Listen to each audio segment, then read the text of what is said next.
intracelular, está en contacto con el líquido intercelular y finalmente esté con el líquido vascular.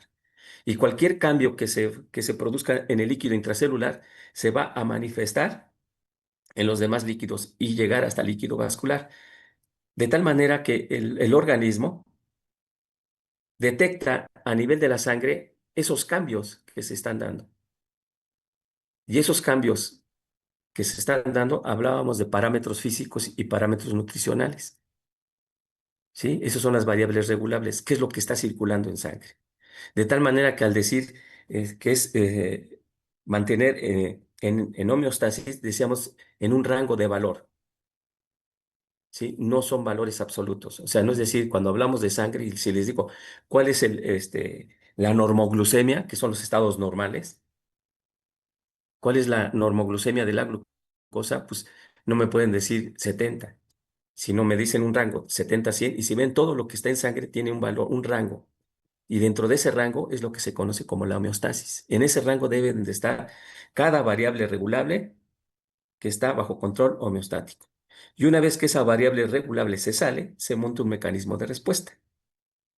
Y ese es el estado sano del individuo. Mantener lo que es estable, lo que es el líquido interno. ¿Y cuál es ese líquido interno? Para no darle tantas vueltas, es el líquido vascular. ¿Sí? De tal manera que nuestro organismo constantemente se está saliendo de lo que es el equilibrio homeostático, ya sabiendo de que la homeostasis es mantener esas variables regulables bajo un rango de valor.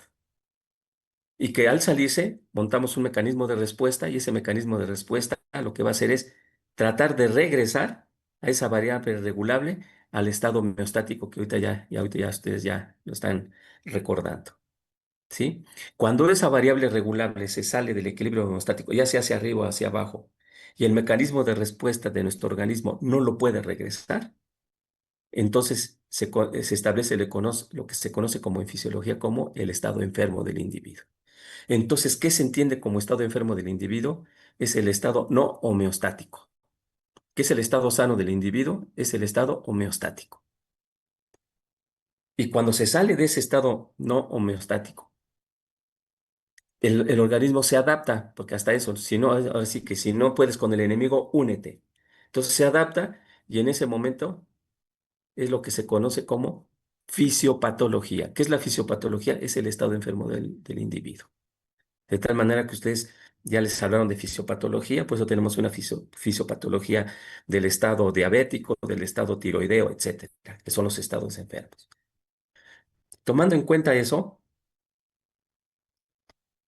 ya que conocemos qué es la homeostasis, pues el organismo como un todo, como un sistema completo, está formado, si ustedes se acuerdan, de 10 aparatos y sistemas. 4 aparatos que tienen contacto con el medio ambiente, con la parte externa del organismo, y uno de esos aparatos es el aparato respiratorio, ¿sí? De tal manera que ese aparato respiratorio contribuye a un fin común, mantener vivo al individuo, ¿sí? Decimos que el ser humano es un sistema. ¿Por qué es un sistema? Porque está conformado de un conjunto de elementos. ¿Cuáles son esos elementos, los 10 aparatos y sistemas? Interrelacionados entre sí para un fin común. ¿Cuál es el fin común? El que el ser humano tenga vida. Y cualquier cambio que se manifieste en uno de esos aparatos, lo que va a pasar es que va a afectar a todos los demás. ¿Sí? Entonces, dentro de todo eso, ya resumiendo, llegamos al aparato respiratorio y ese aparato respiratorio es uno de los aparatos que está en contacto con el medio externo. Hablar medio externo hablamos de como ser humano, que está en contacto con el medio que nos rodea. Y por lo tanto, bueno, pues no solamente tiene la función que les mencioné, la principal que conocemos, que es el intercambio gaseoso, sino que vamos a ver qué otras funciones tiene nuestro aparato respiratorio y después ya nos metemos de lleno a lo que es la función principal.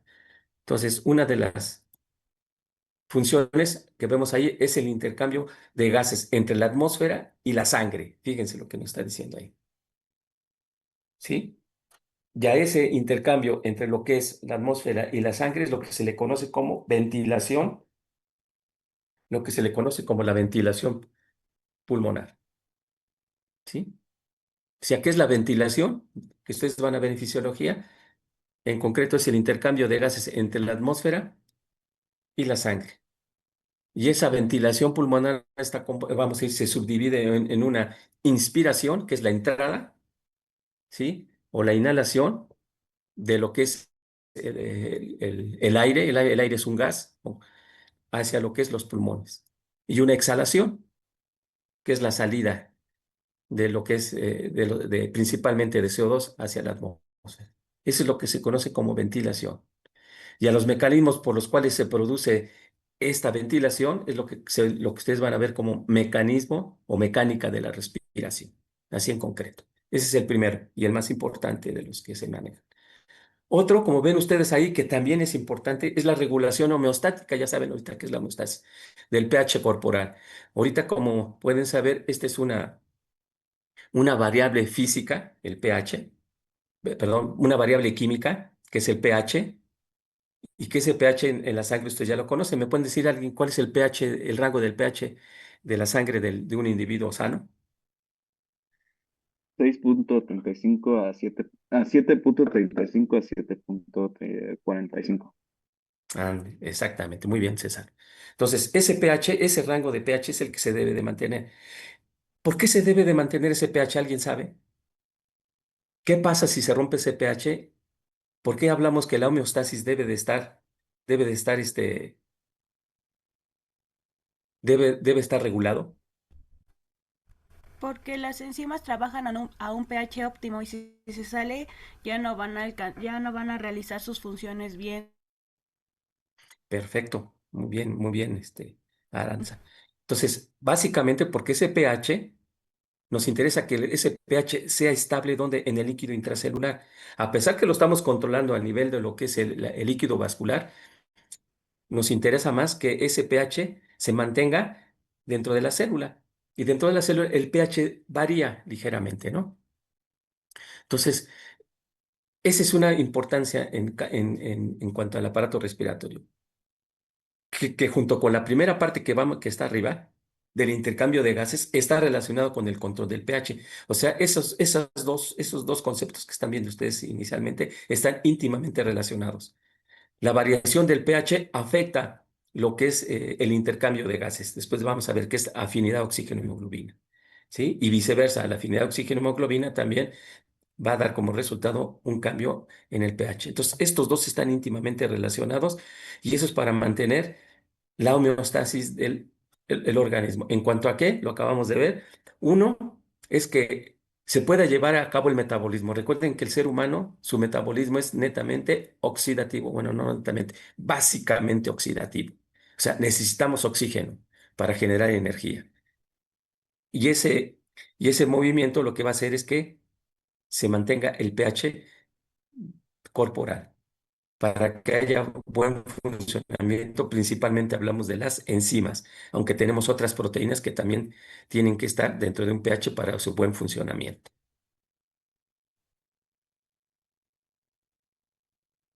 Otra de las funciones, fíjense, es protección frente a patógenos y a sustancias irritantes inhaladas.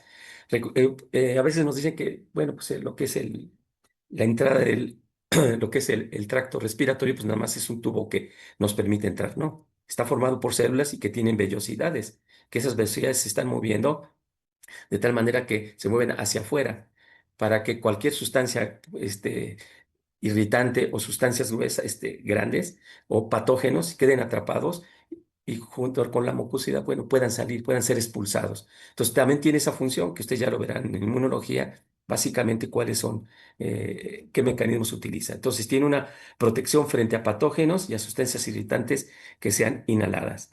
Otra de nuestras funciones que tiene que ver es la vocalización. O sea, nuestras cuerdas vocales también están relacionadas con el buen funcionamiento de nuestro aparato respiratorio. Otras funciones que tengo, capta y destruye sustancias como la bradicinina, ¿sí? Que tiene que ver con lo que es el sistema inmune. Usted ya lo verá más adelante.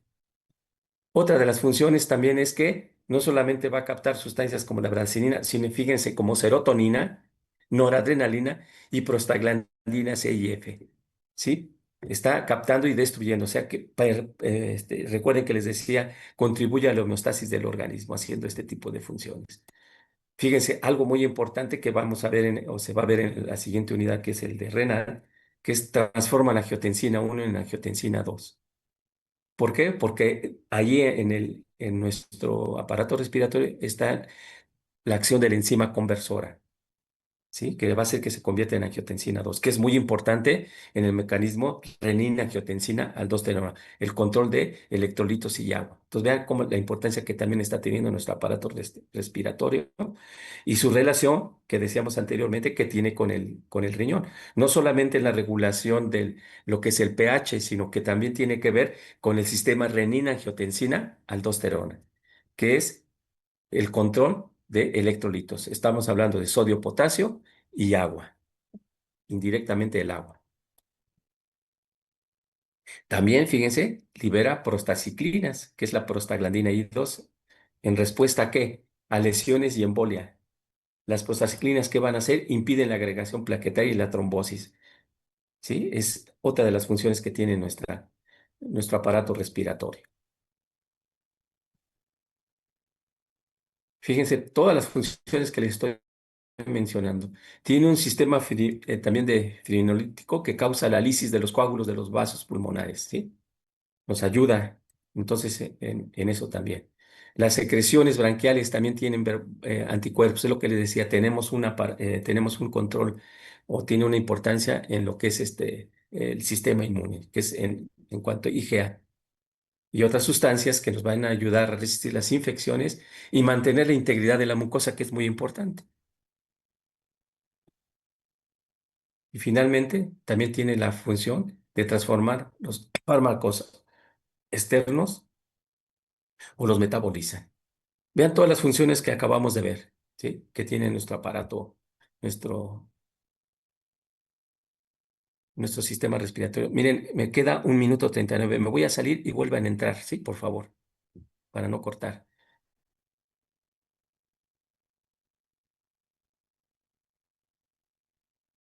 A veces no lo hacen ver, sino también tiene que ver mucho con lo que es el control del pH. Van a ver la importancia que tiene eso. Y, y todas las funciones que les acabo de mencionar, ¿sí?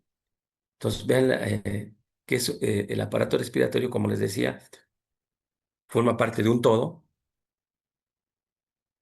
y que es uno de los 4 aparatos que tienen contacto con el medio externo, ¿sí?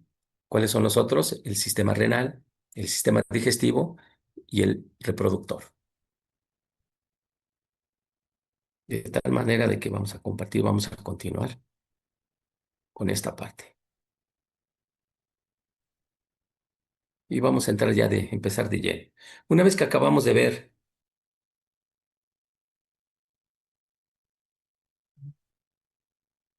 Una vez que acabamos de ver lo que es las funciones de nuestro aparato digestivo, vamos a dar una introducción rápida. Tipos de respiración. ¿Ustedes me pueden decir cuántos tipos de respiración conocen o han escuchado?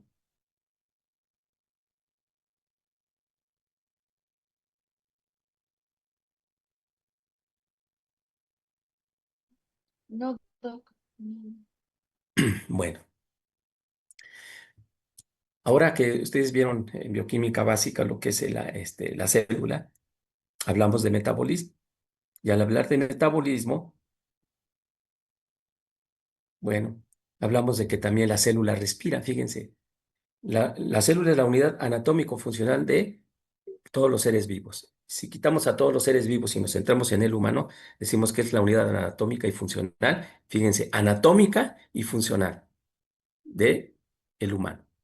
¿Qué significa? Que todo lo que nosotros estudiemos a nivel celular o lo que pasa a nivel celular se va a extrapolar y se va a reflejar a nivel de lo que es el ser humano, ¿sí? De tal manera que ahí hablábamos de un metabolismo respiratorio, que ese metabolismo respiratorio hablábamos que estaba a nivel de lo que es ciclo de Krebs, cadena respiratoria y fosforilación oxidativa. Esa parte del metabolismo en especial mencionamos que era la respiración. Si ustedes quieren identificar dónde respira la célula, bueno, respira a través de lo que es ciclo de Krebs, cadena respiratoria y fosforilación oxidativa. Porque ahí a nivel de la fosforilación oxidativa es donde se requiere el oxígeno, no antes. Si ustedes recorren toda lo que es la glucólisis aeróbica, en ninguna de los pasos ven ustedes la entrada de oxígeno, sino lo ven hasta el final. Por eso decimos que dependemos del oxígeno, porque el oxígeno es el aceptor final de electrones, ¿sí? Para formar agua. Y en el ciclo de Krebs es donde se forma el CO2. Entonces hablamos que los productos finales de esa columna vertebral que les mencionaba en su momento, que era el metabolismo celular, que es la glucólisis aeróbica, nos da como productos finales CO2 y agua. Y que esa glucólisis es una vía catalítica. Y decíamos que el metabolismo catalítico era para producir ATP. ¿Y para qué quiero producir ATP? Pues para poder sintetizar o realizar otras actividades. Necesito energía en pocas palabras. Y la energía que maneja el organismo humano principalmente es en forma de ATP. Y la principal vía productora de ATP es la glucólisis aeróbica, donde los productos finales es CO2 más agua más ATP. De tal manera que hablé de respiración. Entonces, ¿qué quiere decir? Que a ese tipo de respiración le voy a decir que es una respiración interna o respiración celular, ¿sí? Cuando hablemos o digamos respiración celular o interna, estamos hablando de esa respiración que es a partir de lo que es ciclo de Krebs, cadena respiratoria y fosforilación oxidativa, cuya finalidad es producir energía en forma de ATP y que en ese proceso se produce CO2 y agua. Fíjense lo que dije, CO2, ¿eh? Y tenemos lo que conocemos como respiración externa. Entonces tengo dos tipos de respiración, la interna y la externa. La interna se refiere a la celular, mientras que la externa se refiere al sistema respiratorio. Bueno, ¿y cuál es la diferencia entonces entre la interna y la externa? Que la interna, esa respiración interna, utilizamos al oxígeno específicamente para captar los electrones y poder producir ATP para lo que es la función celular. Mientras que la respiración externa, ¿qué es lo que vamos a hacer? Es básicamente el intercambio de gas. Meter oxígeno y sacar CO2. ¿Sí? Ahí está lo que es la respiración externa en nuestro organismo. Y aquí les puedo mostrar con este esquema que esa respiración del aparato respiratorio o externa la podemos, pues, no dividir, sino podemos ver que se lleva a cabo en cuatro pasos o cuatro elementos. No es que se lleve, sino lo podemos dividir. La primera, que es lo que decíamos, ¿se acuerdan de ahorita que vimos, hablamos que era la ventilación pulmonar o la ventilación respiratoria? ¿Qué es la ventilación? Este primer paso que ven ustedes aquí, que es el intercambio de gases. Fíjense que aquí me dice que es CO2 y oxígeno. Sin embargo, hace rato les hablé que es el aire. Entonces, no solamente es intercambio de CO2 y oxígeno, sino también hablamos de nitrógeno. Podemos hablar también de monóxido de carbono. Hablamos de hidrógeno. ¿Por qué? Porque más bien es el intercambio del aire. ¿Y qué es el aire? Es un conjunto de gases. ¿Sí? Dentro de esos gases tengo al CO2 y al oxígeno. De tal manera que esta sería una primera parte, como dice aquí, un intercambio entre lo que es la atmósfera y el pulmón. Y después vemos un segundo cambio, que es entre lo que es ya el pulmón como tal, el alveolo, con la sangre. ¿Sí? Un tercer paso es el transporte de esos gases en el cuerpo humano. Y finalmente, si ven ustedes acá abajo, estamos hablando de el intercambio de gases entre lo que es el líquido vascular con la célula. Y vean, aquí dice respiración celular, para que ya lo ubiquemos como que les estoy hablando ya. Entonces, estamos hablando de que si hablamos nada más de CO2 y oxígeno, ¿qué podemos hablar? que el oxígeno, si ven ustedes, entra, si seguimos las flechitas, vean cómo entra desde lo que es la atmósfera hasta lo que es la célula, ¿sí? Hasta el citoplasma celular. Y vemos, hace rato acuérdense que les dije que el metabolismo produce CO2 y ese CO2 sale de lo que es la célula hasta lo que es la atmósfera. Entonces estamos hablando de que estos, estos gases, oxígeno entra y oxígeno sale. ¿Hasta aquí alguna pregunta, jóvenes?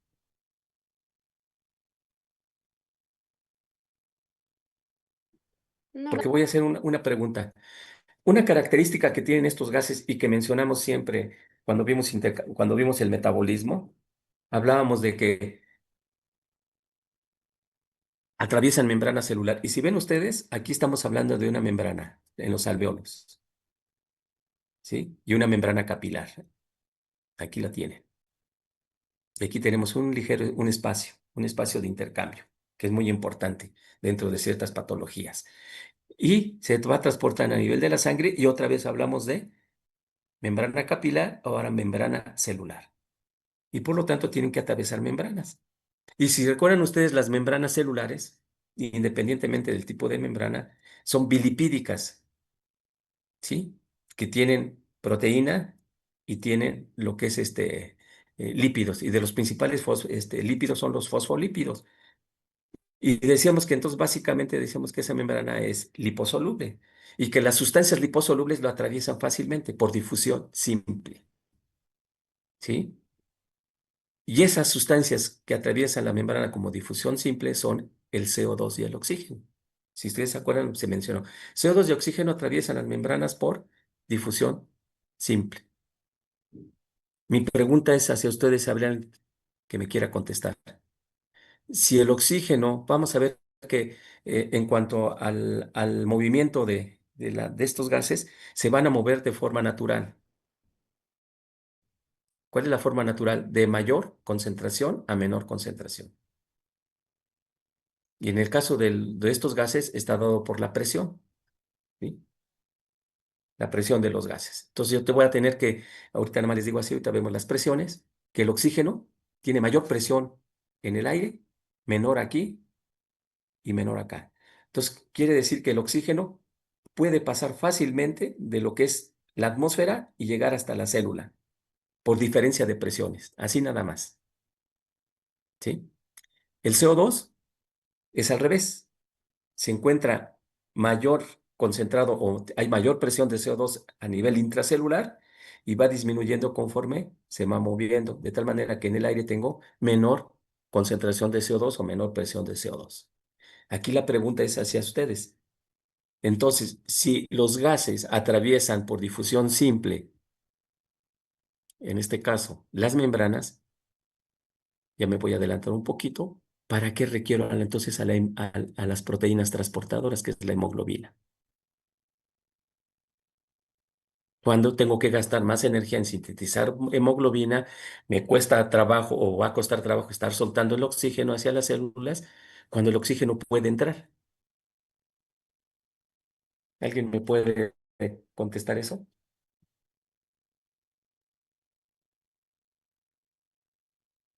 O no lo han pensado?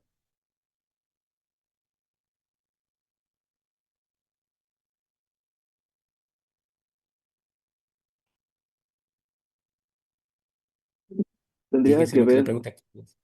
doctor, A ver, César. tendría que ver con los radicales de oxígeno, ¿Radicales? ¿Cuáles radicales? de oxígeno. No, es que los radicales de oxígeno se producen a nivel de lo que es mitocondria. Así que después, si quieres, les hablo un poquito de eso. Y qué bueno que lo mencionan.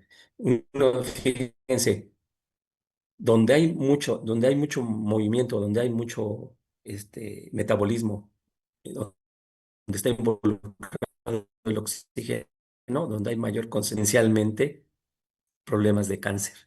Y si ustedes, bueno, si lo van a ver en clínica, que uno de los lugares donde se llega a producir cáncer es a nivel del sistema respiratorio. debido a radicales libres, como acaba de mencionar César, porque ahí se van a producir radicales libres, producto del metabolismo del oxígeno. Si quieren, después les menciono. A ver, dime, Diana.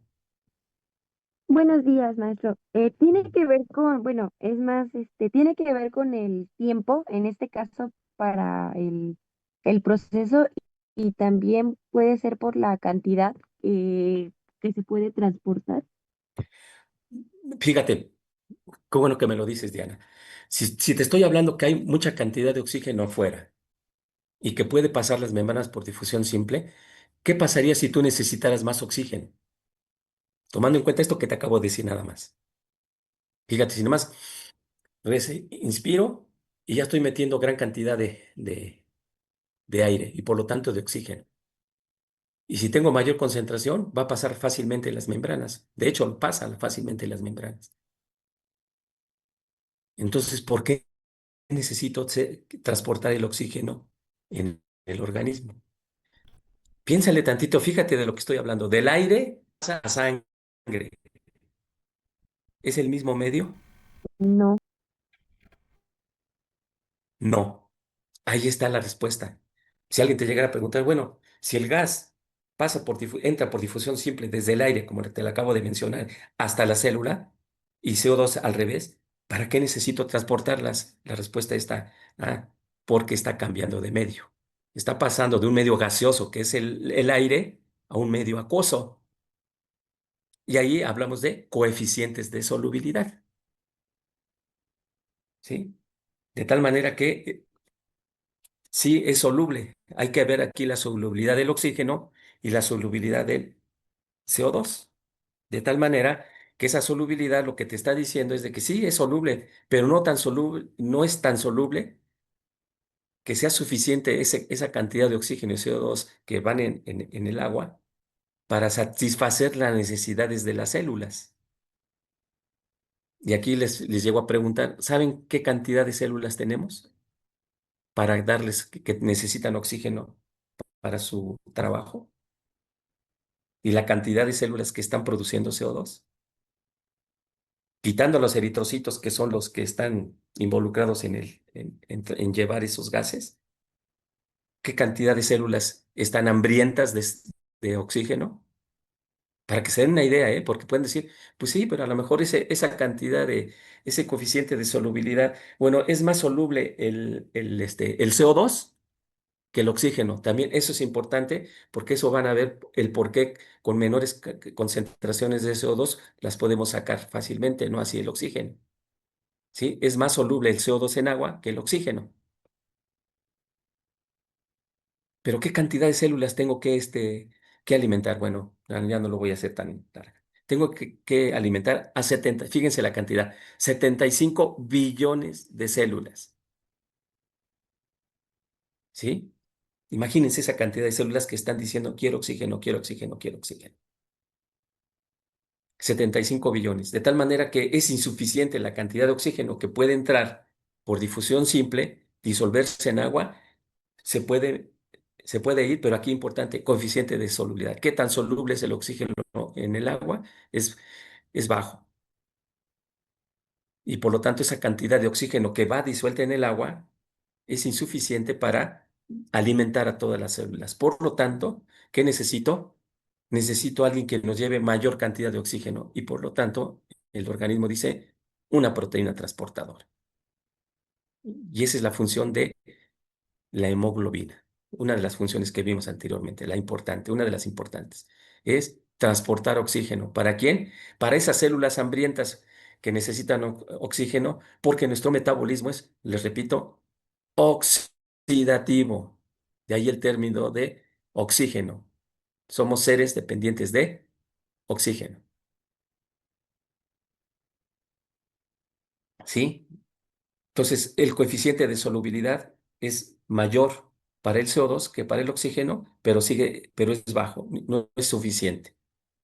Por lo tanto, necesito una proteína transportadora. Y aquí volvemos, transporte de oxígeno y CO2 en el alveolo. Recuerden que no solamente son esos gases, ¿eh? Son un conjunto de gases. Aquí lo tienen con este. Rápidamente vean aquí por dónde entra faringe, laringe, tráquea, pulmón derecho, pulmón izquierdo. Aquí lo tienen. Aquí tienen lo que es la vena pulmonar en el corazón izquierdo. Aquí tienen a los bronquiolos, la arteria pulmonar. Y aquí están los alveolos. Y vean en C. Ahí está la magia, perdón que yo le diga así, la magia de nuestro sistema respiratorio.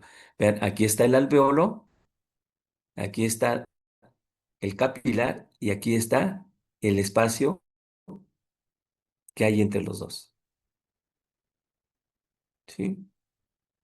¿Dónde es importante el cambio? Aquí. Ahora, si ustedes ven los alveolos, bueno, ¿cuál es la función del alveolo aparte de lo que es el intercambio de gases?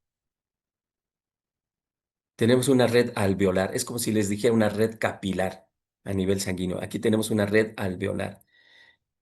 ¿Qué está haciendo el alveolo aparte de intercambiar gases?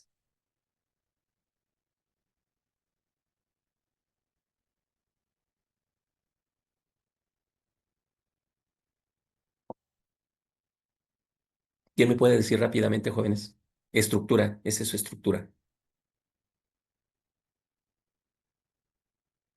Una función de lo que es los alveolos es aumentar la superficie de intercambio. Ustedes van a ver en microbiología que Mycobacterium, que está regresando ya la tuberculosis, no sé si ya escucharon ustedes que según la Organización Mundial de la Salud, la OMS, ya no solamente México, sino Latinoamérica ya dejó de ser, le quitaron ya el calificativo de región libre de tuberculosis. Ya hay tuberculosis y es Mycobacterium. Es un Mycobacterium que ataca alveolos. Y lo que hace el Mycobacterium, lo que van a ver ustedes, es que rompe alveolos. Entonces, al romper los alveolos, lo que va a hacer es disminuir lo que es la superficie de intercambio gaseoso y obviamente con las consecuencias que se trae. Entonces, la función del alveolo no solamente es el intercambio de gases, sino aumentar la superficie de intercambio. ¿Sí? Por eso es que ven ustedes esa estructura.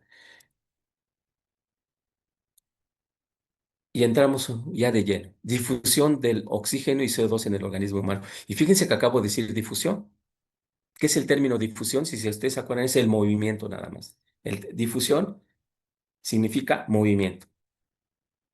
Ya en lo que es el organismo es difusión a través de una membrana y por eso decimos que el CO2 y el oxígeno difunden, ¿sí?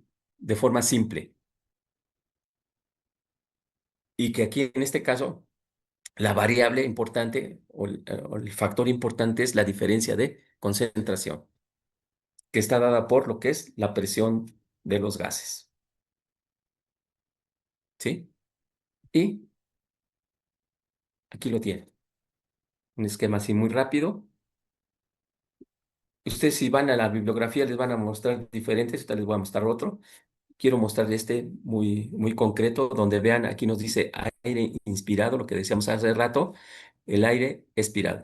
Vean, dice aire, no oxígeno. Entonces, ¿qué es el aire? Es un conjunto de gases, que esta se va a regir por la Ley General de los Gases. ¿Cuál es la presión del aire? Pues es la suma de las presiones de los gases, si ustedes lo quieren ver así. Y vean, por ejemplo, cuál es la concentración o la presión que tiene el oxígeno en el aire. 158. Vean CO2. Punto 3. Ah, miren, también el agua. Ah, pues el agua también es gas. Sí, el vapor de agua, que también sale con nuestra inspiración. Y vean, nos meten otro nitrógeno. ¿Por qué les menciono esto? Bueno, porque hay otros gases, hidrógeno, etcétera. Pero aquí es importante mencionar que el principal gas que predomina en el aire que inspiramos es el nitrógeno. Vean la concentración. Vean del lado izquierdo, del lado derecho, el expirado. Vean, entra el oxígeno con 158 y en el aire inspirado va con 116. El CO2 entra con 0.3 y sale con 32. Agua entra con 5.7 y sale con 47. Esto más o menos nos está indicando cómo se mueven los gases. Entonces, este aire entra en lo que es en nuestro tracto respiratorio, pasa por toda nuestra vía respiratoria, etcétera, y llega al alveolo, que es el que les decía, que es la parte fundamental, en este caso, químico-fisiológico.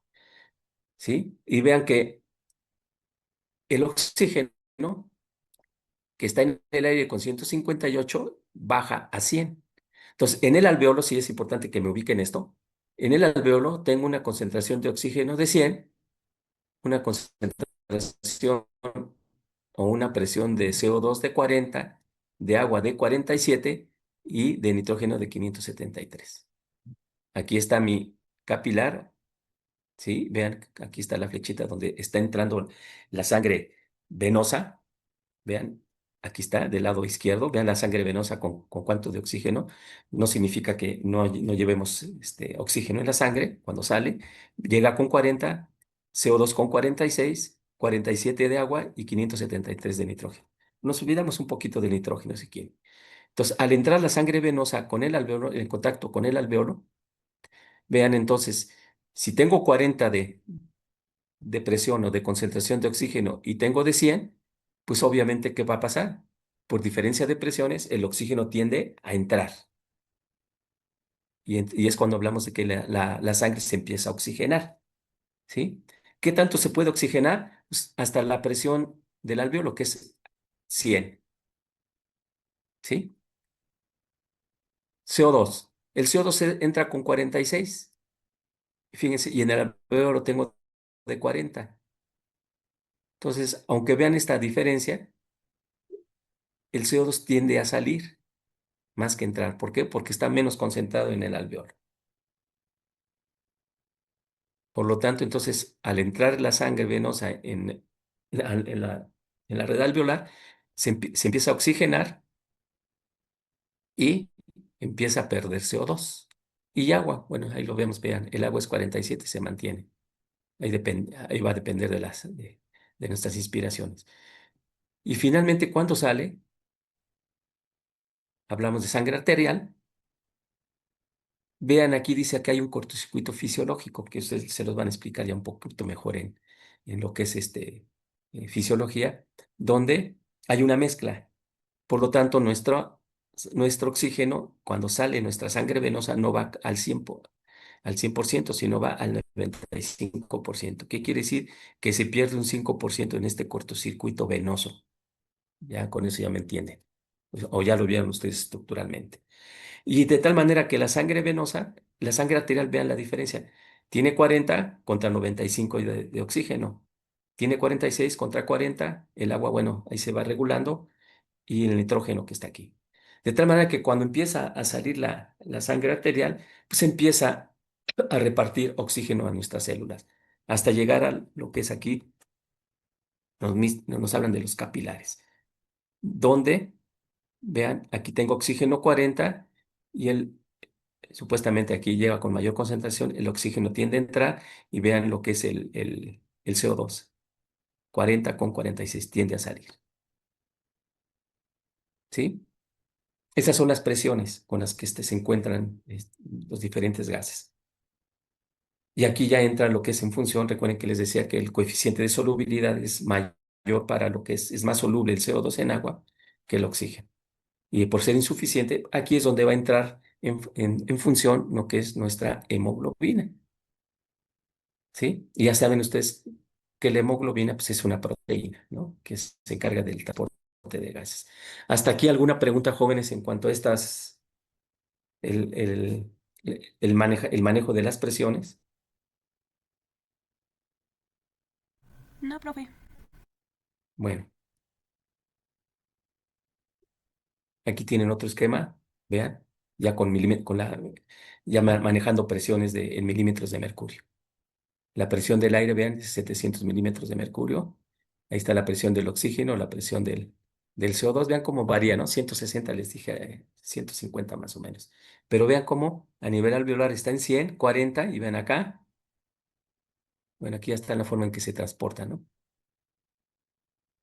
Vean cómo entra el corazón, sale con esa y llega a nuestras células. Aquí está un poco más general. En el anterior está más específico ver las presiones para que ustedes las vayan manejando.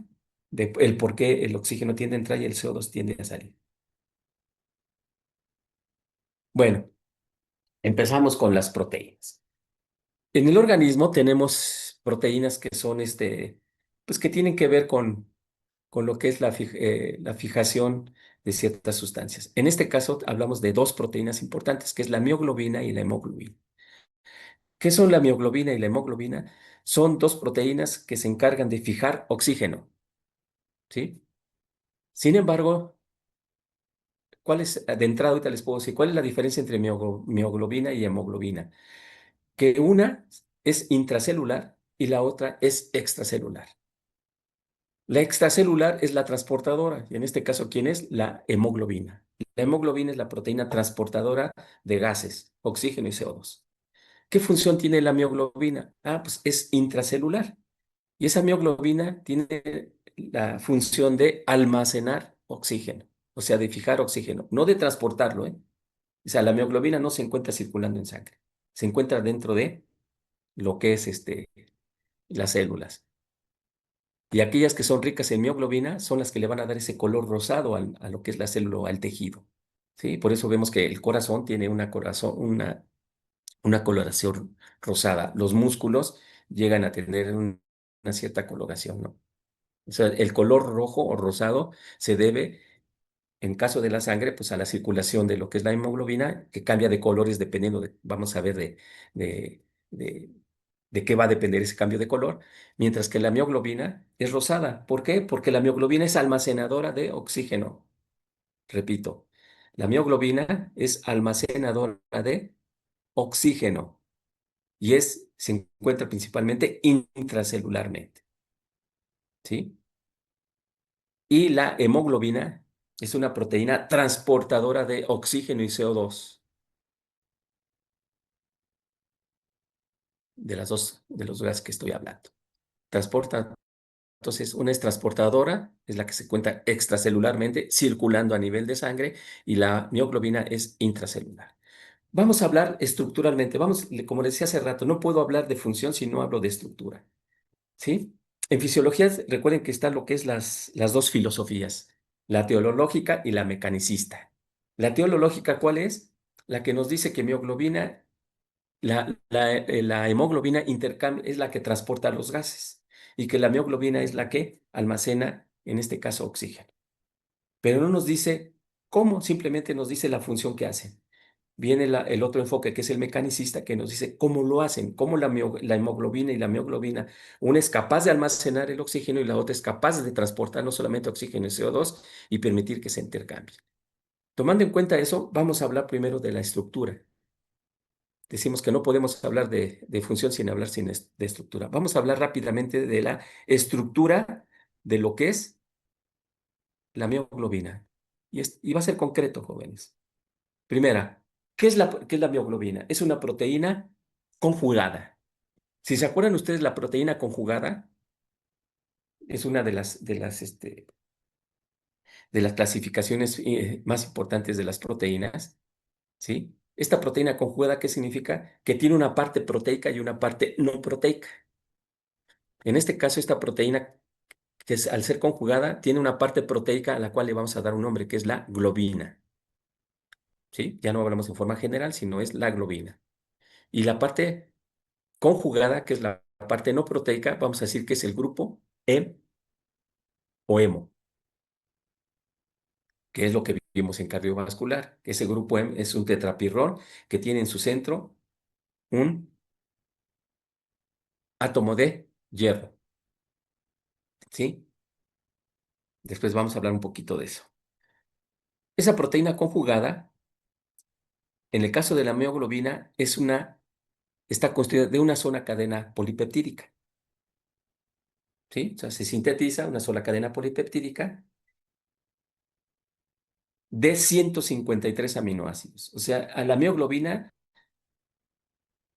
la globina que conforma a la mioglobina, vean mio de músculo, está constituida de 153 aminoácidos.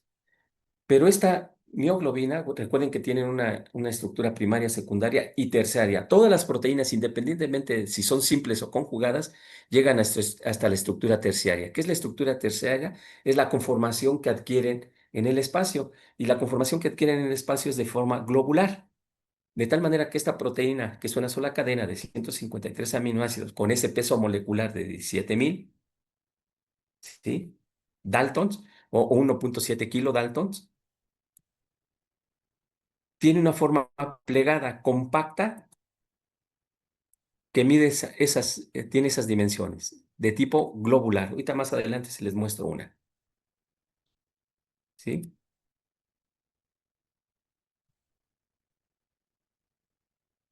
Y aquí viene lo importante.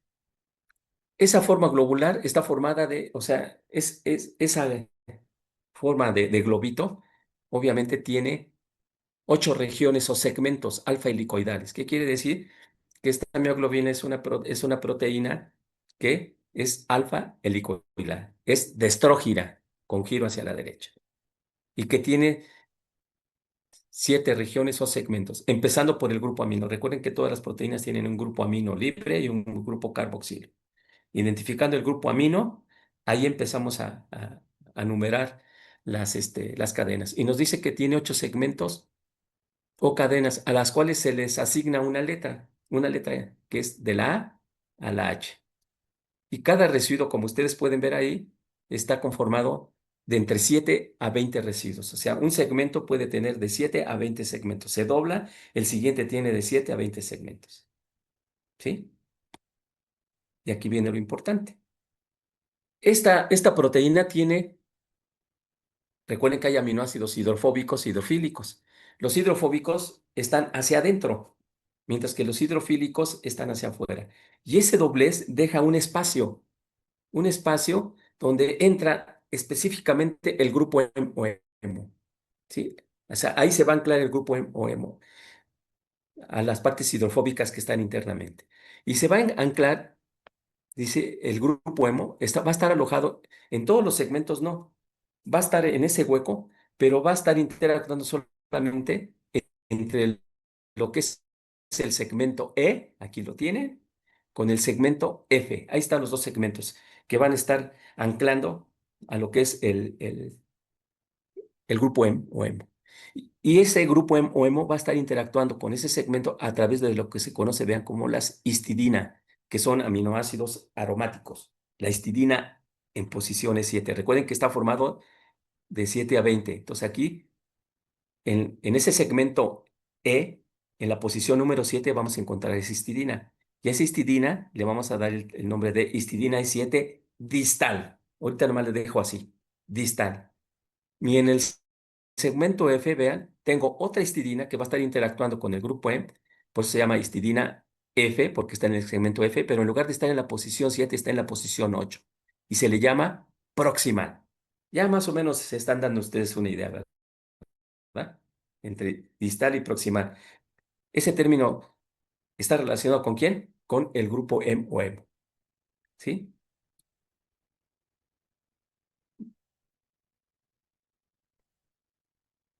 Función. Almacenar oxígeno en las células musculares. Obviamente estoy hablando no solamente de las células musculares, sino en todas aquellas que tengan mioglobina. ¿Dónde se encuentran las mayores concentraciones de mioglobina? No me lo está diciendo ahí, las musculares, principalmente. De ahí que por eso vemos esas tonalidades rojizas que tienen los músculos. ¿Alguna pregunta, jóvenes, hasta aquí de la mioglobina?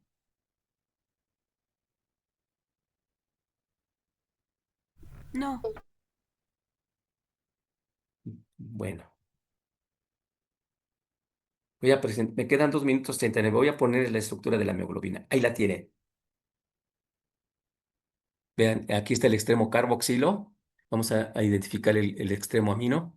Aquí está el extremo amino, aquí abajo. Y ahí vamos a empezar con los segmentos. Cuéntelos si son 7. Y vean que aquí está, vean, la letra E y la letra F. Y aquí está el grupo E.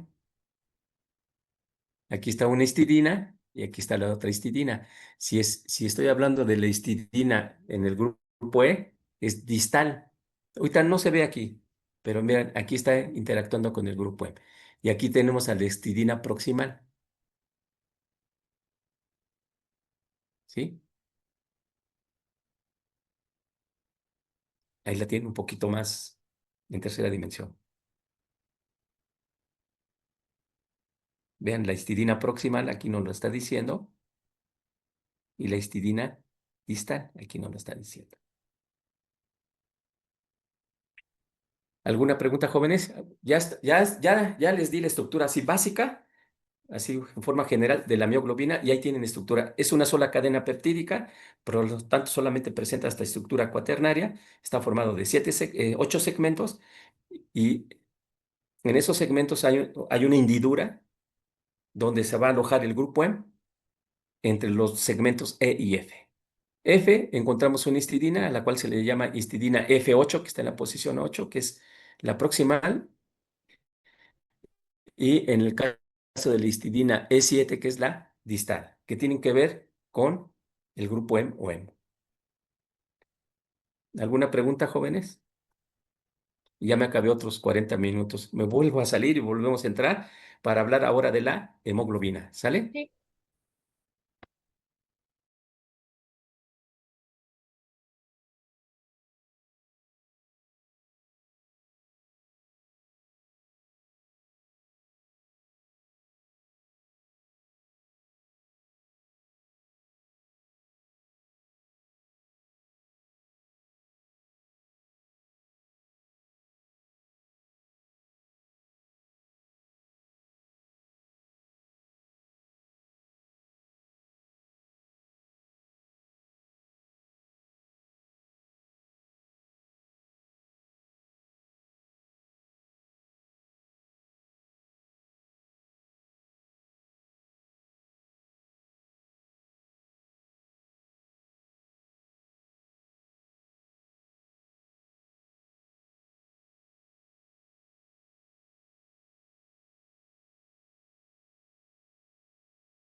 ¿Alguna pregunta, jóvenes?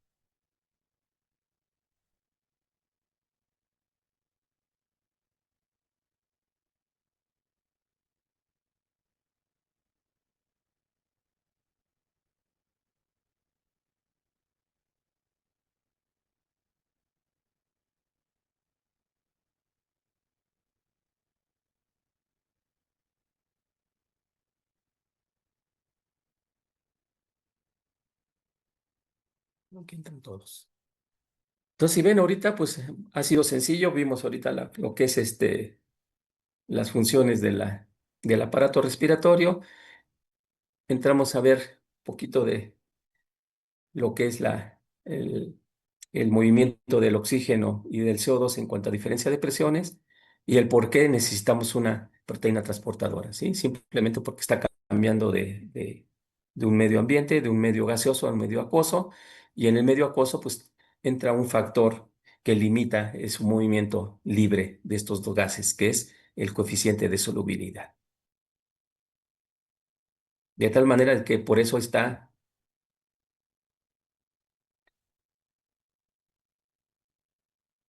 que estos gases tienen que ser transportados debido a ese, a ese problema, ¿no? De la solubilidad. Y ya mencionamos que, déjame, están admitir a otros. Y ya hablamos ahorita de lo que es la estructura de una de las proteínas. O sea, están involucradas dos proteínas principalmente, que es la mioglobina y la hemoglobina. La mioglobina es almacenadora, es intracelular, mientras que la hemoglobina es transportadora extracelular. La mioglobina, como vieron ahí, es almacenar específicamente oxígeno. Y la transportadora es transportar CO2 y oxígeno, principalmente. Si no hay ninguna pregunta, ahora nos vamos, ya vemos la estructura de la mioglobina, aquí ya se las repito. Ahora vamos a hablar de la estructura del grupo M o hemo para que entendamos esas distales y proximales. Si ven ustedes, ya es un recordatorio. Este grupo M o hemo es sintetizado, recuerde, hablábamos dos lugares, que es el hígado y lo que es el eritrocito. Aquí nos interesa que sea en el eritrocito, en el eritroblasto. Recuerden que el grupo M es un tetrapirrol que tiene estos grupos meténicos, que son importantes porque estos grupos meténicos son los que le están dando el color. ese color rojo. Si ustedes se acuerdan en digestivo, cuando se rompe este enlace meténico, cambia de color, de ser rojo a verde, que es ¿se acuerdan? La bilis. Entonces, vean, este pirrol es el importante en cuanto a la coloración.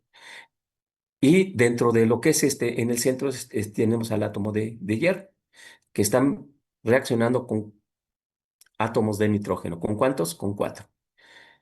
Este hierro es un elemento de transición. Los elementos de transición tienen diferentes valencias.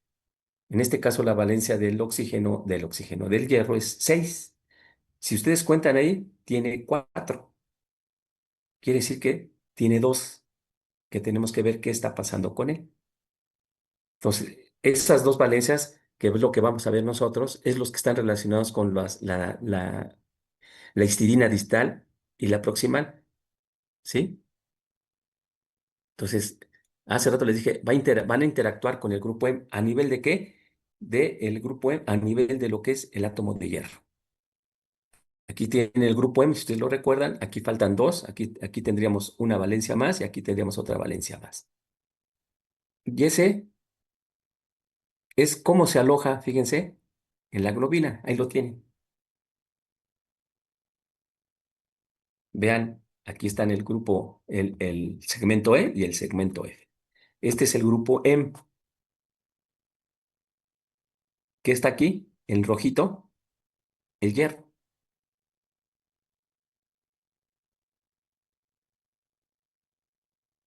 ¿Qué ven ustedes?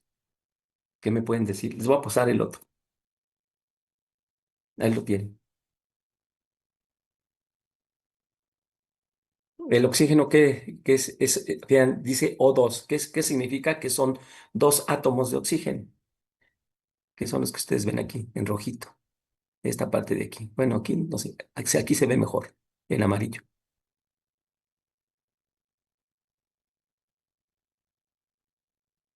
¿Qué me pueden decir, jóvenes?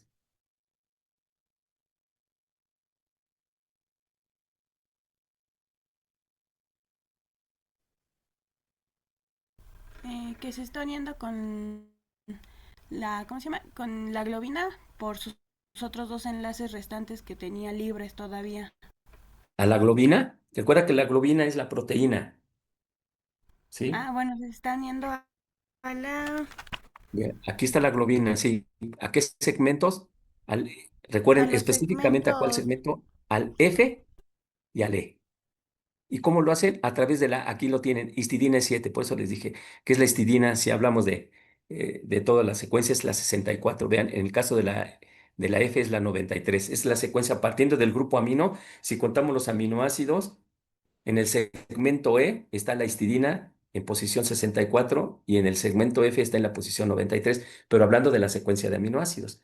Ya específicamente, hablando del segmento E, la histidina está en posición 7. Recuerden que son de 7 a 20 aminoácidos los que están formando estos segmentos que ustedes ven aquí, ¿no? Entre más largo, pues obviamente hablamos de más aminoácidos. Más corto, pues menos aminoácidos. Y ven que esta tablita que está aquí, que sería esto que está aquí en rojo, es el grupo M o hemo. Aquí vean el hierro, está en el centro, ¿sí? En el pasado les dije que cómo está pegado el fierro, tiene una valencia de 6. Está haciendo contacto, déjenme regresar para que lo vean.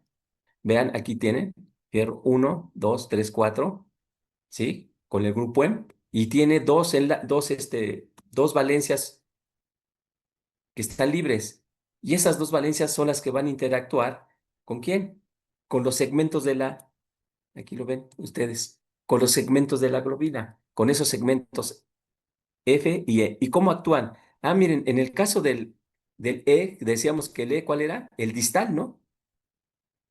Si ven ustedes aquí, esa histidina que ven ustedes aquí, está haciendo contacto con el oxígeno. Voy a poner la otra. Esta histidina, vean aquí, está haciendo contacto con el oxígeno. Aquí lo ven ustedes. Fuente de hidrógeno. Y la otra molécula de oxígeno, bueno, la molécula de oxígeno se une directamente a lo que es el grupo M, pero no en su parte pirrólica, sino directamente aquí al hierro. Recuerden que tiene dos dos enlaces. Entonces, uno lo hace con el oxígeno y el otro lo hace con, vean, con la histidina. ¿Cuál es la histidina la F, la proximal? Se dice proximal porque hace contacto directo, mientras que la distal es indirecto, vean. ¿Por qué? Porque lo está haciendo a través del oxígeno. O sea, ¿dónde se une el oxígeno? Se une en lo que es el segmento E, lo tenemos aquí, a través de la histidina E7 con el oxígeno. El oxígeno se está uniendo directamente con el hierro, ¿sí? ¿Sí queda claro, jóvenes? Me interesa que quede claro con eso. Esto es importante de la histidina porque esto es lo que va a decir rápidamente cuando veamos el monóxido de carbono. El monóxido de carbono tiene mayor, no sé si ustedes saben, tiene mayor afinidad por el grupo M, ¿sí? Se une directamente, o sea, compite con el oxígeno, el monóxido de carbono. Si no estuviera esta histidina, jóvenes, el monóxido de carbono se uniría 20,000 veces más, es más afín al grupo M que el oxígeno. Porque lo que está haciendo esta histidina al tener esta parte aromática es evitar que el enlace entre el monóxido de carbono con el grupo M, en este caso el hierro, sea de forma perpendicular, o sea, recta. De tal manera, miren, sería así. Al tener a la histidina que está así, lo que hace que en lugar de que sea así, sea así. Y al tener esa desviación de ángulo, la debilita. Pero la debilita ¿cuánta? 200 veces. Al final de cuentas sigue siendo más afín que el oxígeno. Pero si no, con pequeñas concentraciones, con las concentraciones de monóxido de carbono que tendríamos, nos intoxicaríamos mucho más. Fíjense la más la importancia que tiene esa histidina. Por eso ahora hice énfasis. Histidina E7 facilita más, le da más facilidad a que el oxígeno se pegue a que el monóxido, haciendo que el monóxido, en lugar de tener este, el monóxido tiene una hibridación sp, ¿sí? Sp es así, mientras que el otro es sp2, es triangular, le permite más el ángulo de unión al oxígeno, en este caso.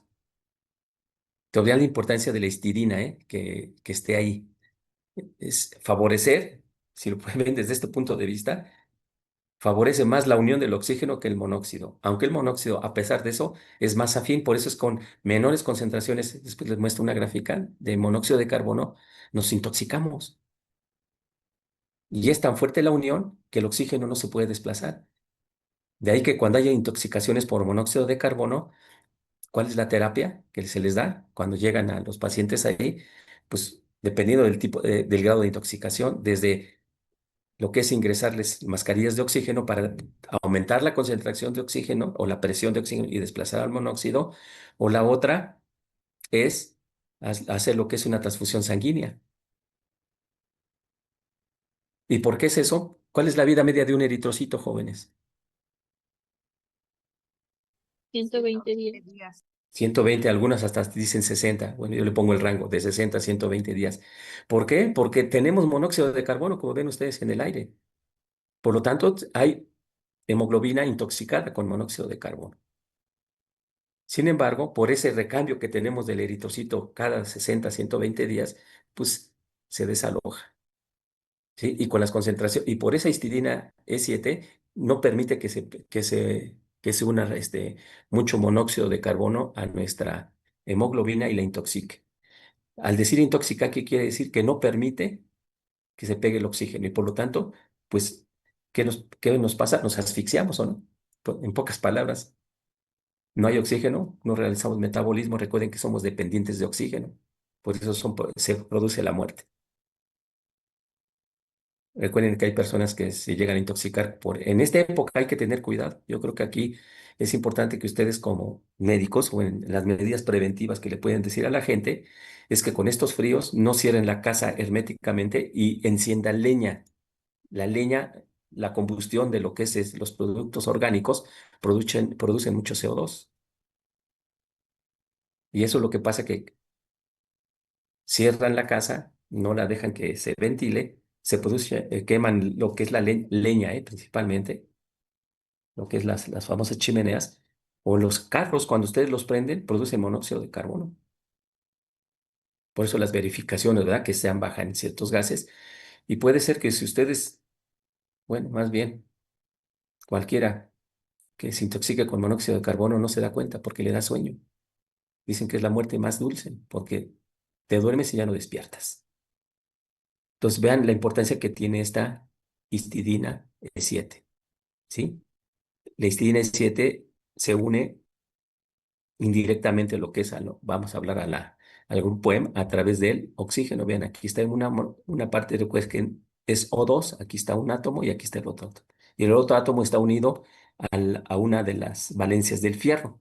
La proximal que ven ustedes del lado que está aquí, vean, acá está, la F8 se une directamente, vean ustedes aquí, ¿sí? El segmento, ahí está unido a la otra valencia de lo que es el hierro. Entonces, F8 se une directamente al grupo M a través del hierro, mientras que la histidina es indirectamente o sirve de puente entre el hierro y el oxígeno. Ahí es donde se mete, perdón, el hierro y la histidina, ahí es donde se mete el oxígeno. Por eso se llama en la distal. Entonces, ¿dónde se une el oxígeno? En el segmento E a través de la histidina E7. ¿Alguna pregunta, jóvenes?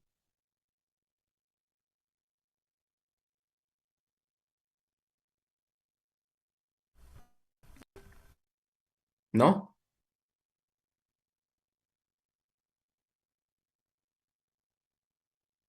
Ahí se une el hierro, ¿verdad? Sí, aquí. Aquí se ve mejor del lado izquierdo, no sé si lo notas. Sí, gracias, químico. ¿Sí? Ahí está. Bueno, si no hay preguntas, contéstenme por lo menos sí o no, jóvenes. Parece que ya que no los veo, por lo menos contéstenme, que sé que están ahí. Hemoglobina. Ya una vez que vimos a la mioglobina, ya vimos su estructura, cómo se une el hierro, bueno, el oxígeno. Vamos ahora a hacer la radiografía de la hemoglobina.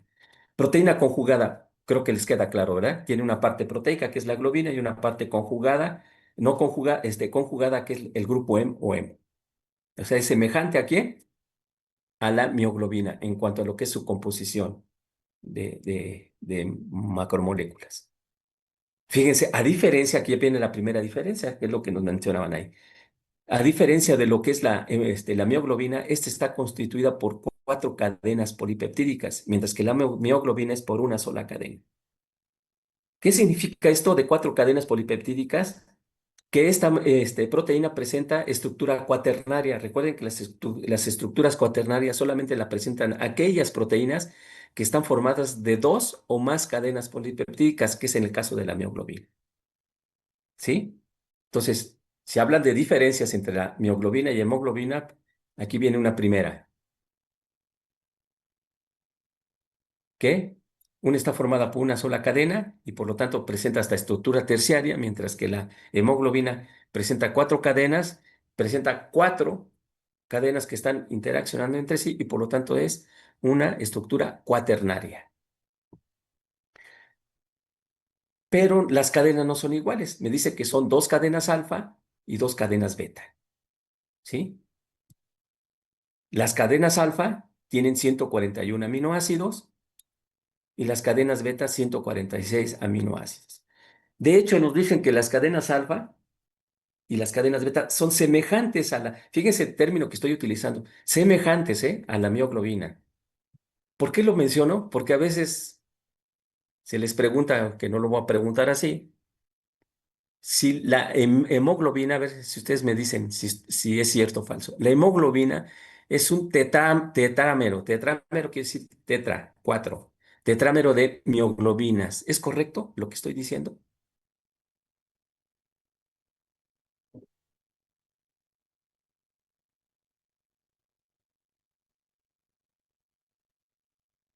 ¿Sería correcto lo que digo, jóvenes? Si que yo dijera que la hemoglobina es un tetrámero de mioglobinas.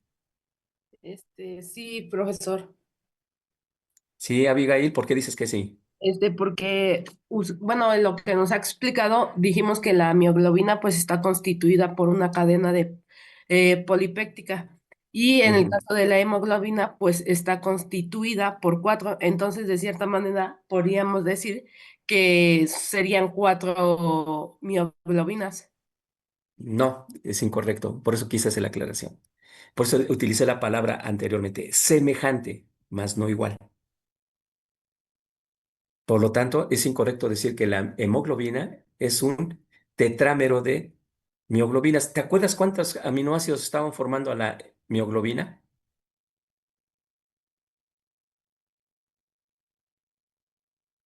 153. Ciento, bueno, para que lo recuerden, ¿ya ven? Déjenme. Ay, ya me fui. Voy a tener que regresar.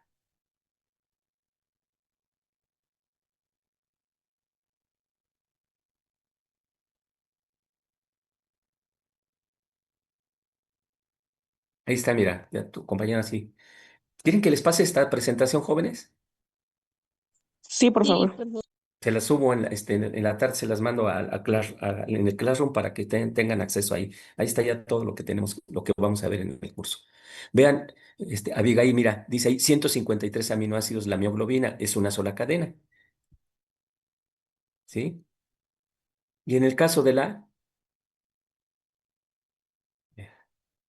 hemoglobina, sí, son cuatro cadenas polipeptídicas, dos cadenas alfa y beta, que te digo que son semejantes a la mioglobina, pero fíjate de cuánto está formada la cadena alfa, de 141. ¿Verdad que es diferente de 153? Y la otra de 146, ¿verdad que es diferente de 153?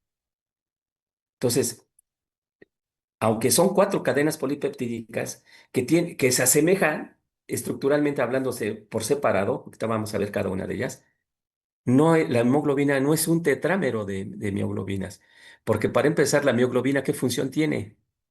Es almacenadora, mientras que la hemoglobina es transportadora.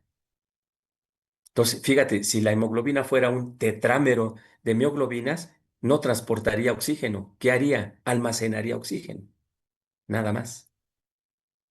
Entonces, repito, la hemoglobina no es tetrámero. Aunque se asemeja las estructuras de las cadenas polipeptídicas a la mioglobina, no es un tetrámero de mioglobinas. Entonces, está formada de cadenas alfa y cadenas beta. Y ahorita viene la diferencia. Ahí está la cantidad de aminoácidos. Tiene un peso molecular de 64.500 daltons o 6 kilodaltones. Aquí viene lo importante, al igual que la mioglobina. Fíjate, ahí está. Las cadenas beta están formadas por 8 segmentos, fíjate. Esa tiene más parecido a la mioglobina que las cadenas alfa, porque las cadenas alfa están formadas por 7 segmentos alfa hélice. Ahí sí hablamos que son destrógiras, semejantes a las de la mioglobina. Entonces, la cadena alfa, incluso podemos decir que difiere más, aunque se parece, difiere de la mioglobina en que son 7 y no 8 segmentos. La que se parece más son las cadenas beta, que están formadas por 8 segmentos. Pero ya vimos que tiene diferentes aminoácidos. ¿Sí? Cada cadena polipeptídica, fíjense aquí, contiene un grupo M. Por lo tanto, la hemoglobina, ¿cuántas moléculas de oxígeno puede pegar? Máximo 4. ¿Sí? Uno por cada cadena, porque cada cadena tiene un grupo M o hemo que está incrustado, vamos a ver, semejante a la mioglobina. Por eso me quise parar con la mioglobina. ¿Cuál es su función? Y aquí, mira, función transportadora de oxígeno y CO2. Incluso y óxido nitroso. Van a ver que el óxido nitroso también interviene mucho con lo que es se puede pegar a la hemoglobina y modifica obviamente su afinidad de oxígeno con la hemoglobina, que es importante a nivel local. Y participa en la regulación ácido-base del organismo a nivel de ¿qué? De la sangre. Acuérdense que esto ya es en sangre.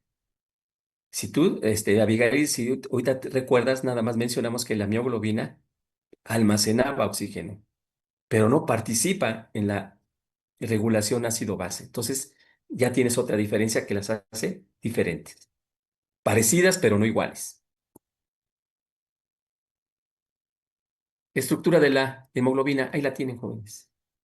Ahí bien la cadena alfa, cadena beta. Ah, algo muy importante que vamos a ver aquí. Si ustedes ven, si hacen un corte longitudinal, aquí,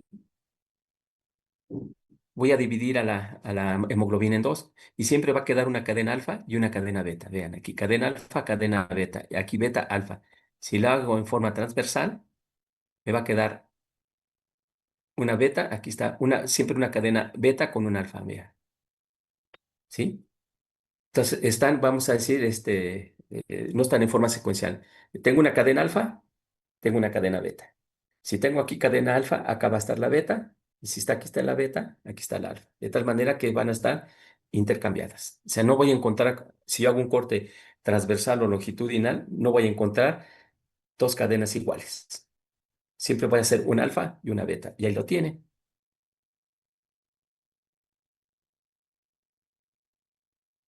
Ahí la tienen. Vean, aquí están los cuatro grupos M. 1, 2, 3 y 4. Y semejante a lo que mencionamos para la mioglobina, cada una de estas cadenas tiene una hendidura donde entra nada más el puro grupo M, no entra nadie más. Y tengo también el fragmento EF, semejante a la mioglobina, donde tengo la histidina distal y la proximal. Ahí sí podemos decir, por eso se habla de que es muy semejante a la mioglobina. ¿Sí? Ya saben, la proximal que hace se une directamente al hierro. La distal que hace es es donde se va a encontrar insertado el oxígeno, entre el hierro y la histidina. Ahí se inserta el oxígeno, en la distal, en el segmento E. Por lo tanto, si tengo cuatro grupos M, ¿cuántos oxígenos puedo pegar? Cuatro. Ahí la tienen ya un poquito más. Aquí tienen, miren, del lado izquierdo otra vez el grupo M. Bueno, aquí están aquí están las cuatro. Aquí me faltan dos. Vean, aquí está. 1, 2, 3 y 4.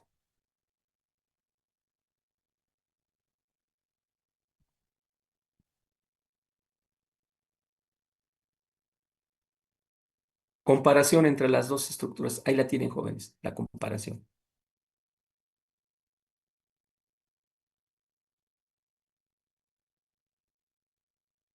¿Sí?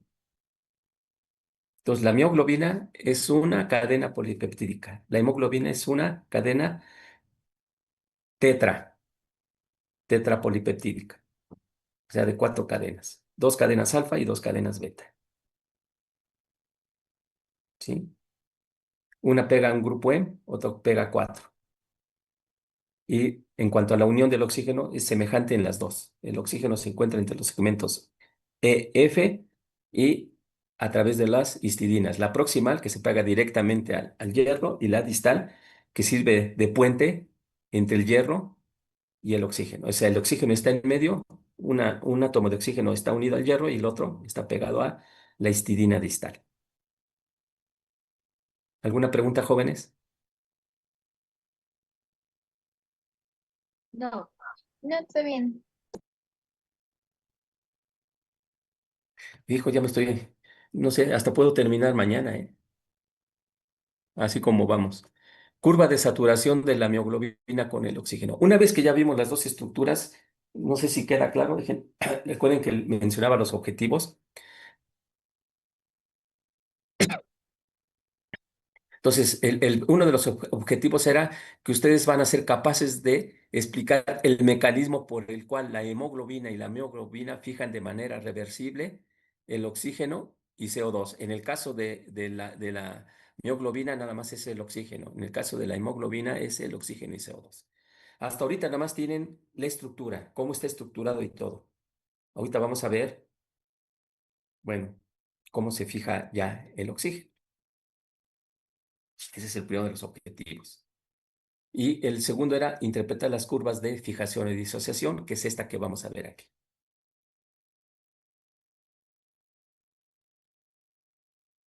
Ahí tienen una curva, la curva de saturación de lo que es la mioglobina. Vean ustedes aquí, abajo está la presión y vean ustedes aquí la P50. ¿Qué es la P50? Es la presión, la cantidad de presión necesaria para saturar el 50% de la mioglobina. Y si ven ustedes, vean la cantidad de presión que se necesita, muy poca. Si hablamos en números, sería hasta de 5 presión, que es la contamos dentro de la célula. Y aquí les quiero mencionar algo muy importante. En el caso debido a esta curva de saturación, no nos serviría para ser transportadoras de oxígeno. Fíjense, porque con poquita presión saturaríamos rápidamente a la mioglobina y no sería suficiente la cantidad de oxígeno que podía transportar. Pero sí es suficiente aquí para lo que es la célula. ¿Y por qué les digo que es suficiente para la célula? Porque dentro de la célula, les voy a decir cuál es la presión. Tengo una presión en la célula que está entre 1 a 5, 1 a 5 milímetros de mercurio. O sea, una presión entre 1 a 5 milímetros de mercurio asegura el proceso metabólico intracelular. De tal manera que si ven ustedes, eh, tengo saturada casi al 100%, aquí es el 50%. Vean ustedes con un 5%, casi tengo saturado el 75% de la mioglobina. ¿Sí? Por lo tanto, esta mioglobina, cuando consumimos mucho oxígeno, o sea, si la célula entra en actividad metabólica fuerte, ¿qué va a pasar? Va a disminuir la presión de oxígeno. Al disminuir la presión de oxígeno, ¿qué va a pasar? La mioglobina va a poder soltar ese oxígeno. Por eso les digo que es una reserva de oxígeno. Es importante, eso sí, porque cuando estamos nosotros metabolizando, la cantidad de oxígeno que está entrando por parte de la sangre es insuficiente.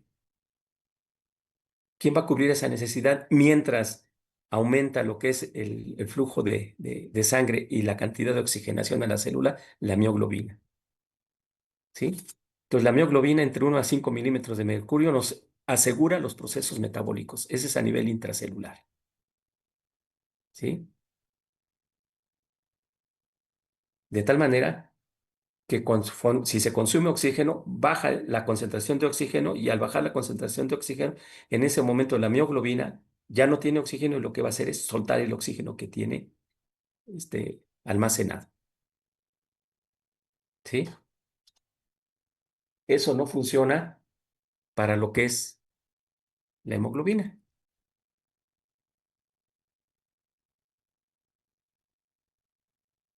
Déjenme ver aquí la otra. ¿Qué me pueden decir de eso, jóvenes?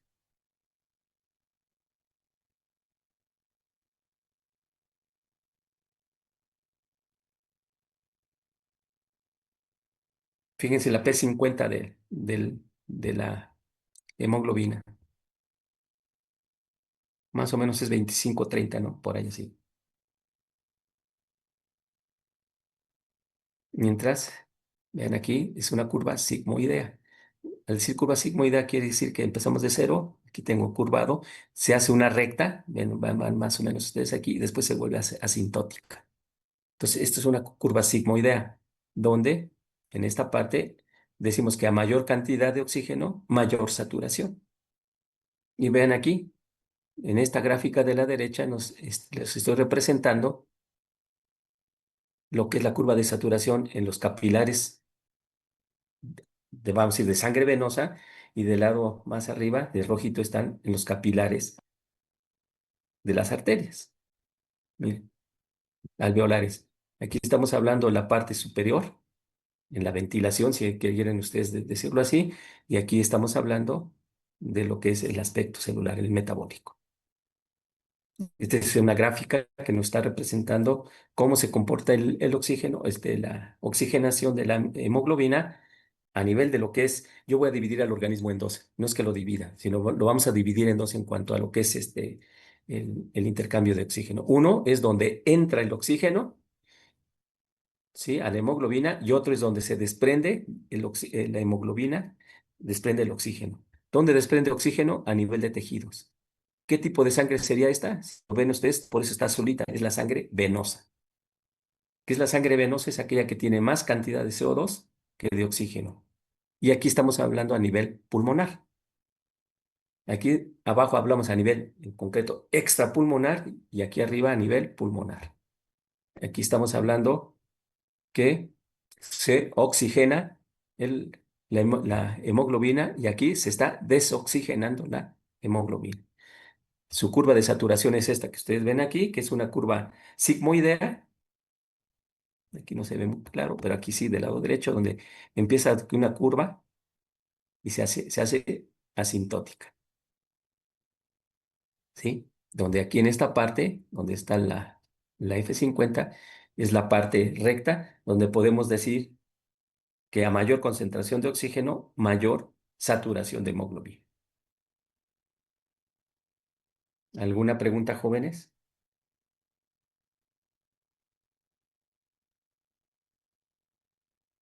No. Ninguna. Ninguna. Comparación de las curvas. Voy a comparar las curvas, que es otro de los puntos. Ahí tienen a las dos en una sola gráfica. ¿Sí? Abajo está la presión.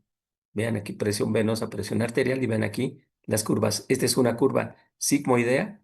Vean, esta es la parte que les decía que es la recta. Se hace asintótica. Y esta es una curva, como les dije,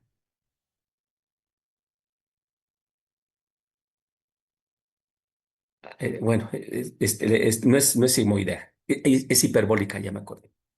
Es una curva hiperbólica donde vean, aquí tenemos que es una recta, a mayor concentración, mayor fijación, después ya va disminuyendo, se hace asintótica, igual que esta. Entonces, esta se satura más rápidamente y por eso no nos serviría, pero sí nos sirve de almacén. ¿Por qué? Porque libera su oxígeno a menor presión de lo que es de oxígeno, imagínense. Que es donde tengo esa menor presión en la célula a nivel intracelular, porque está consumiendo el oxígeno para lo que es para metabolizar. Y aquí no. Y aquí hablamos de que esa estructura cuaternaria, bueno, pues va a hacer que el oxígeno vaya saliendo poco a poco.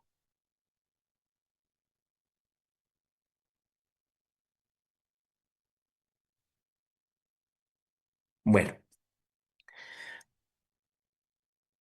retomando lo que es la hemoglobina tiene lo que le llaman una transición, una estructura que le llaman T, que es tensa, y una estructura R, que es relajada. Aquí lo ven ustedes, la tensa.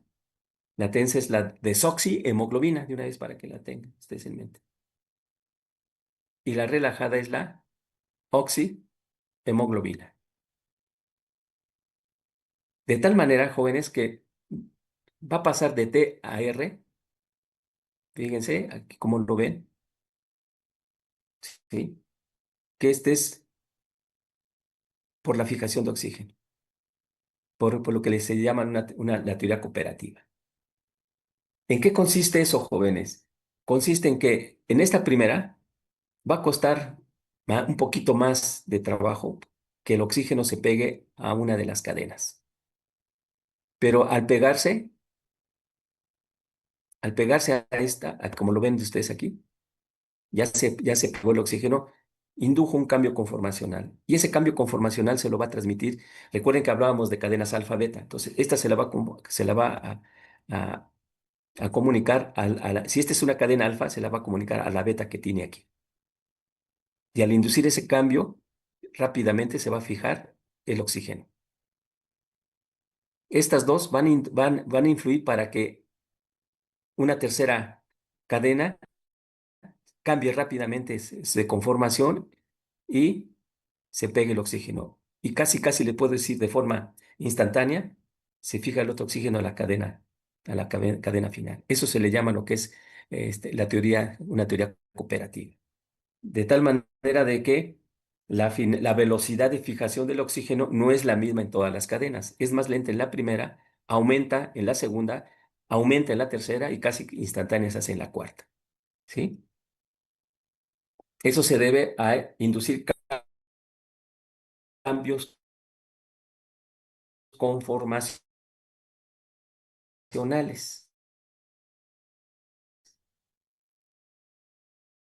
Oxigenación de la segunda y así sucesivamente. Por lo tanto, si nosotros manejamos velocidades de reacción o velocidades de oxigenación, esta es más lenta, aumenta, se duplica, se triplica y se cuadruplica. ¿Queda claro, jóvenes? Entonces, la fijación de oxígeno no es a la misma velocidad en las cuatro cadenas, sino se va haciendo más rápido conforme se van oxigenando las cadenas. ¿Queda claro, jóvenes? Sí. Bueno, ya se me acabó otro. Voy a dejar de compartir. Déjenme ver a qué hora son. Son las 11. ¿Quieren receso?